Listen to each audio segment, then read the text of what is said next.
Hello guys and welcome back to Excelsior Academy. मैं हूं आपके डॉक्टर रूबी सिंह और आज मैं फिर से लेकर आई हूं lecture 14th from the Watson summary series of the chapter genome structure chromatin and the nucleosome. Guys I know बहुत लेंथी हो गया है, बहुत ही लंबा खींच रहा है और ये खत्म होने का नाम ही नहीं ले रहा है chapter. So trust me guys, और 3-4 लेक्चर बाकी हैं, उसके बाद ये चैप्टर खत्म है। Then we will start with our DNA replication. So let's continue with this chapter. So how does histone modification alter nucleosome function? So already in the previous lecture, we talked about the nucleosome function and histone modification, what kind of modifications are there. So we saw that in each different types of histone proteins, that is your H2A, H2B, H3 and H4, you can either have phosphorylation going on, acetylation or methylation. And we also saw that H2A and H2B proteins are also meant to be bound with the ubiquitin molecules, right? So all this modification keep in mind so that it becomes easy to understand the upcoming lectures. Okay, so acetylation and phosphorylation each. So we know over here before we proceed. See, हमें मालूम है acetylation और phosphorylation में हमेशा एक negative charge रहता है, ठीक है? So each will act to reduce the overall positive charge of the histone tails. So we know that आपका DNA is negative charge, but histones are positive charge. Now, if suppose these histone proteins are getting bound with the or modified with the help of the acetylation and phosphorylations, what will happen? So this positive charge with the negative charge, so there will be decrease in the positive charge, right? So this loss of positive charge reduces the affinity of the tails for the negatively charged backbone of the DNA, of course, right? So what is happening, जैसे जैसे histone proteins का positivity or positive charge decrease होगा, so what will happen, then the repulsion will come, because this is also coming near to negative, and we know that DNA आपका already negatively charged है, right? So hence it affects the ability of nucleosome arrays to form more repressive higher order chromatin structure. So इतना ज्यादा compact वो और नहीं होगा, because negative charge आपका ripple करेगा, ठीक है? Okay, so we know that histone amino-terminal tails are required to form the 30 nanometer fiber, and modification of these tails modulates this function. इसका क्या मतलब हो रहा है? So guys, if you remember, हमने 30 nanometer fiber में पढ़ा था about the zigzag form, and we have also studied about the solenoid structure, right? So both different forms are there, which is forming actually the 30 nanometer fiber.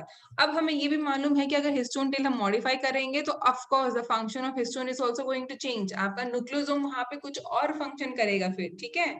So let us see what are those examples.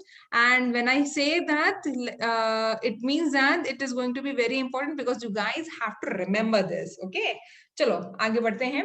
So acetylation of the H4 amino terminal tail interferes with the ability of nucleosomes to be incorporated into the repressive 30 nanometer fiber. Now ये point important क्यों हो रहा है? अगर आपको previous lecture याद है तो उसमें आपको पता होगा कि किस तरह से positive charge H4 tail और negative charge of H2O, H2A combines together. Okay, they come together, interact together to form the 30 nanometer fiber, right? Now keeping this in the mind, अगर आपका H4 and H2A tail जो है modify हो जाएगा, so what will happen? तब आपका 30 nanometer fiber it is not going to form, ठीक है? So that also function is getting disrupted over there. Okay, so protein domains in nucleosome remodeling and modifying complexes recognize the modified histone. So remember guys, we have talked about the nucleosome remodeling scaffolding proteins, right? So ये क्या है? ये these complexes, okay, these modifying complexes can recognize the modified tails of the histones. Now let's see how exactly it is doing and what are these domains. So modified histone tails can also act to recruit specific proteins to the chromatin. Okay? So what are those domains? So if you remember the figure, so we have talked over there about the bromodomains, chromodomains, pseudodomains, and PhD. Okay, so PhD is for plant homeodomain. So these are the PhD fingers specially recognize modified forms of the histone tails. So what are those? Bromodomains, chromodomains, pseudodomains, and PhD domains. Now please remember guys, okay? Now ब्रोमोडोमेन जो है वो है आपका it is going to interact with the acetyl histone tails. Okay, chromodomain and tudor domains PHD domains, they all are going to interact with the methylated modified histone tails. Okay guys, you can repeat with me. So we have got the 4 domains here. So we have got the bromodomain, right? One second, bromodomain, chromodomain, pseudodomain, and PhD domains. Now, among all these four, bromodomains will go and interact with the acetylated histone tails, whereas other three are going to interact with the methylated histone tails. ठीक है? I hope ये आपको याद रहेगा, because इतना याद रखोगे तो बहुत होगा. Then we also have got the xanth domain, which is interact with unmodified histone tails. ठीक है? Now, for example, HP1 contains chromodomain. So chromodomain मतलब कहाँ पे करेगा? Methylated में, right? So it is going to bind to methylated lysine 9 of histone H3 only. So once you know what kind of domain is present in the proteins, then it is easy for you to remember, या easy to understand कि वो कहाँ जाके interact करेगा. ठीक है? So let us just revise once again. So we have got the bromodomain, chromodomain, Tudor, and PhD. These three are meant for the methylated, and bromodomain is meant for the acetylated. Okay. Now xanth domain is there, which is going to interact with the unmodified histone proteins or histone tails.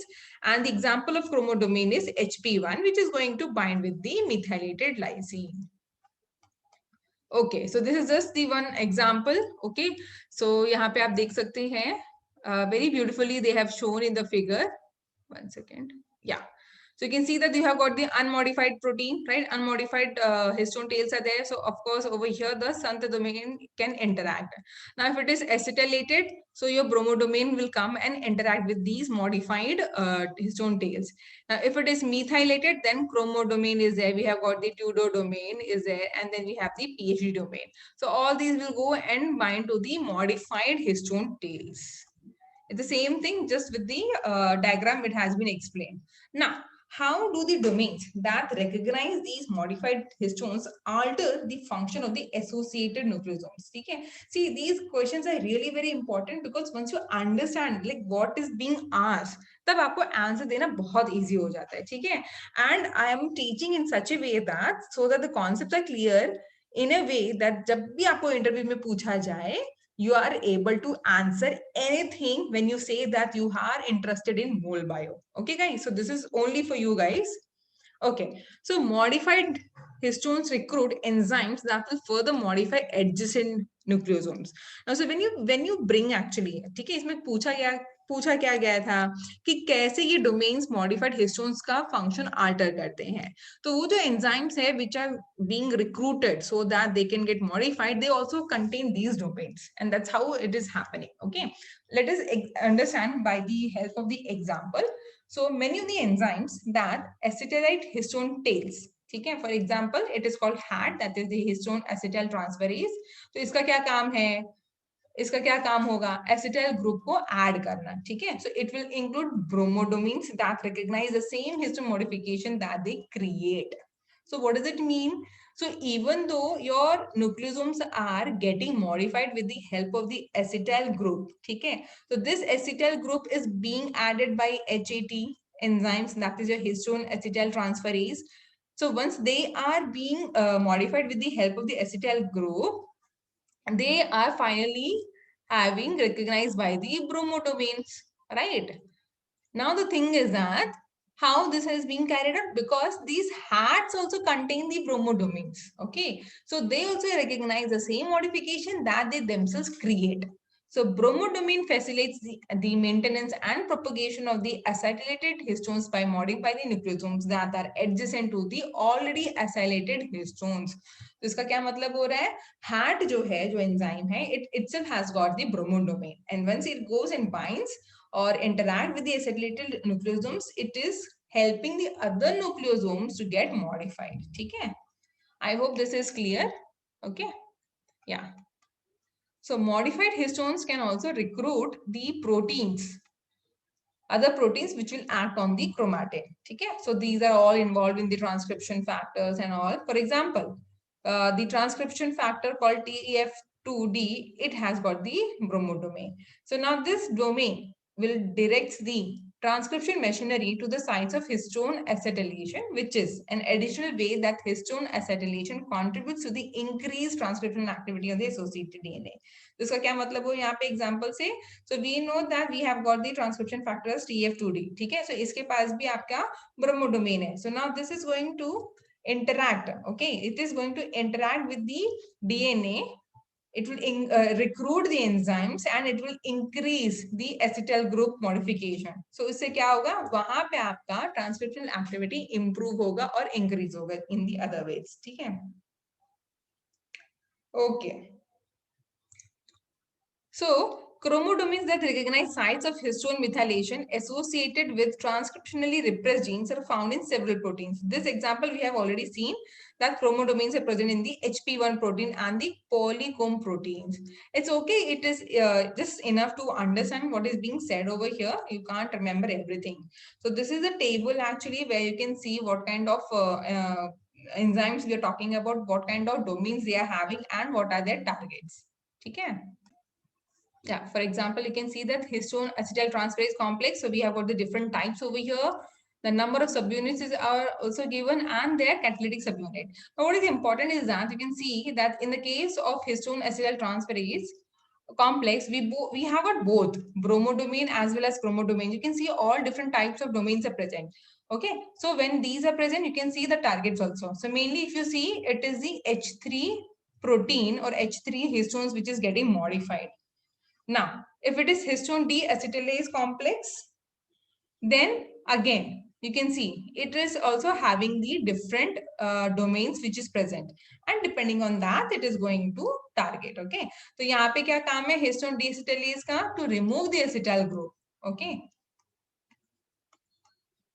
Now, coming to the histone methyl transferase, again, you can see histone binding domains, only one is having, that is your HUB39CR4, and it is targeting at the lysine 9 of H3. So this already we have mentioned in the previous slides. Then we have got the histone demethylase. Again, it has got the PhD fingers and domain, etc. If you see, mainly it is targeting your H3, okay? And H3 maybe it is maximum time it is lysine. Now, nucleosome modification and remodeling work together to increase the DNA accessibility. Okay? So now why these modifications are required? Because we already said that these modifications are going to help in altering the nucleosome function.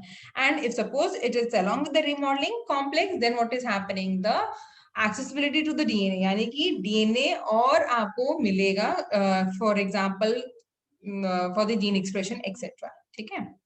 Okay, so the combination of amino-terminal tail modifications and the nucleosome remodeling can dramatically change the DNA accessibility.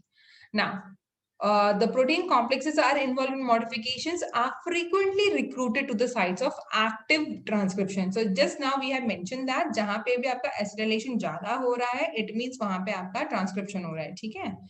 Okay, so modification of these amino terminal tails can reduce the ability of nucleosome to form the repressive structure. So once these amino terminals gets modified, आपका chromatin structure आपका loosely रहेगा. It is not going to become more condensed and compact. ठीक है? Now, along with this remodeling complex also, it is also going to increase the DNA accessibility. Okay. In combination with the appropriate DNA binding proteins and DNA sequences, these changes can result in positioning or release of the nucleosomes at specific sites on the DNA. Now, guys, this slide is only clear to those people who have actually listened to the previous lecture where we have talked that how these remodeling complexes are helping in removing the nucleosome or modifying the nucleosome or, replacing the nucleosomes. Okay. Yeah. So let's see with the help of the diagram over here. So we have got the 30 nanometer fiber, histone acetyl transferase is there. So it means what? It is also having that domain. So it will go and bind to that domain. Okay. And then we have got the DNA binding protein 1 over there. Then we have got the another DNA binding protein 2. So you can see that from 30 nanometer fiber, it is going to become your 10 nanometer. Okay. Next, what is happening? You are having the nucleosome remodeling complex. See, here the histones are getting modified. Histone acetyl transferase has come. DNA binding protein is there. What is happening? The histone proteins are modified. But once these histone proteins are modified, then the nucleosome remodeling complex is coming. So आप देख सकते हैं यहाँ पे loose structure बन रहा है, ठीक है? So once it is more loose, nucleosome remodeling complex comes, it goes and binds, and now what is happening? Again आपका और structure वो loosen up होता जा रहा है, ठीक है? So that the other proteins can come and interact. Okay, so आप देख सकते हैं यहाँ पे, let me show you very clearly. So we had these areas where we want the proteins to come and bind, okay, DNA binding protein. So जैसे जैसे structure आपका lose होता गया है, वैसे वैसे these areas were actually getting open up so that the DNA binding proteins can go and bind. So what are these DNA binding proteins? They can be any transcription factors, okay, which is required for that particular region to get transcribed. Now when it has got more loosened up, so you can see that here 1, 2 and 3, how nicely the 3 DNA binding proteins are able to interact with the sequences. Okay, so I hope this is clear now. Okay, so that's all for today's lecture. I hope you understood how exactly these histone modifications are actually helping in increasing the DNA accessibility so that the proteins which are involved in the transcription factors are able to come and bind to these sequences, okay, and carry out the gene expression. So that's all for today's guys, and yeah, see you in the next lecture.